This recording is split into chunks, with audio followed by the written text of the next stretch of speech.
Bali ito na pala mga katinik yung limango na tinesting ko kanina. So medyo malalaki na sila katinik.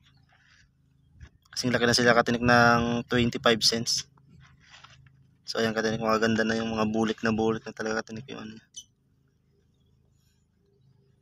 good size na katinik.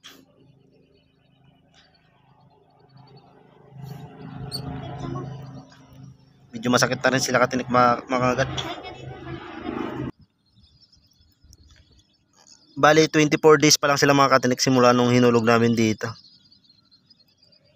So, mabilis lang sila katinik na lumaki.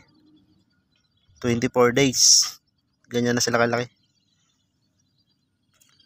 So, bali papakawalan ulit natin ito katinik para lumaki pa na lalo. Ayan. Yan na sila katinik.